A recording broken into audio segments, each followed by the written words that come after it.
welcome to God's 5 Minutes with Pastor Ed Wilson. Reach him at GodsFiveMinutes@gmail.com. Now, here's Ed Wilson with God's 5 Minutes. Hello, friends. Mark 4 gives us Jesus' parable of the sower and the seed. In very brief, some fell by the wayside and birds got it, some on rocks where roots couldn't grow very deeply, some among weeds that choked it, and some in good ground. The homely setting can be grasped by anyone from any culture of the world around, but it was especially meaningful to Jesus' audience, for farmland in Israel tended to have footpaths between fields that had been beaten hard by many feet.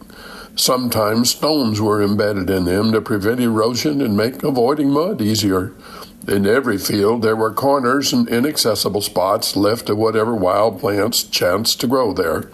The main travel routes running through the rural landscape complete the Lord's picture to his congregation that day.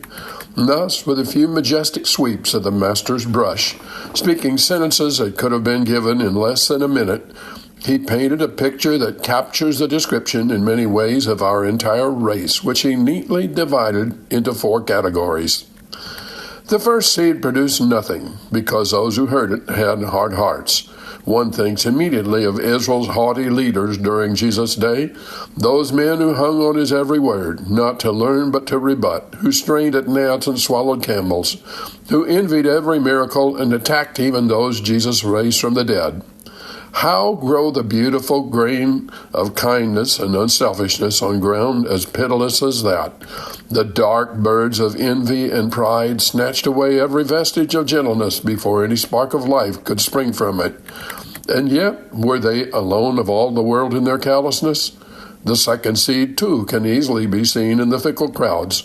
Folks who are enthusiastic for every new fad and fashion that comes sweeping in, but who, lacking depth of character and self-discipline, let the deeper virtues fade away as soon as the fevered excitement ebbs and ready themselves for the next exhilaration of the moment.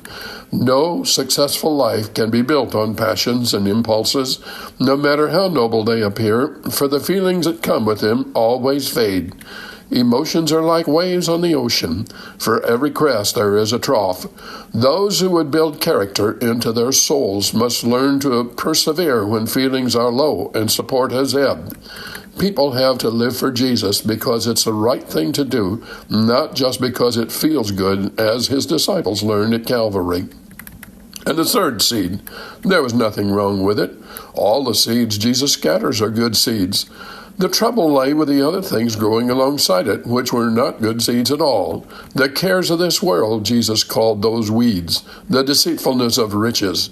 It isn't wrong for us to care about the world about us, ecology, the government under which we live, the study of genetics, any of 1,000 other things in the natural world. The trouble is if we allow our absorption with the business we operate or the new vehicle we own to crowd the time and enthusiasm needed to cultivate the higher virtues, honesty, purity, faith. Every one of us need an occasional gardening day when we grow into our field and ruthlessly yank up those things that are sapping the spiritual moisture out of our souls. The fourth seed is obviously that with which Jesus was pleased. It fell on good ground and repaid the farmer for his work with bounty for the winter, food for his family, means to buy clothing and shelter. One wonders how Jesus must have felt preaching this. His ministry lasted a brave 3.5 years. Unlike us lesser speakers, he knew his teaching was beyond improvement. Although his method of telling his listeners, many of them were losing a never-to-be-repeated opportunity, was very gentle, he must have grieved to see them disdainful of the moment. For his unasked question, which nevertheless is the core of his message and makes it resonate with you and me, is, which category are you? For you see, in every category the seed was the same. Therefore, the responsibility for its yield lay with the hearer. It is the same with us. Have you talked to God today? You have been listening to God's 5 Minutes with Pastor Ed Wilson.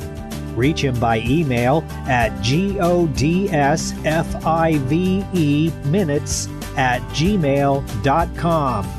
Tune in next time to hear more encouraging thoughts from God's Word on God's 5 Minutes with Pastor Ed Wilson.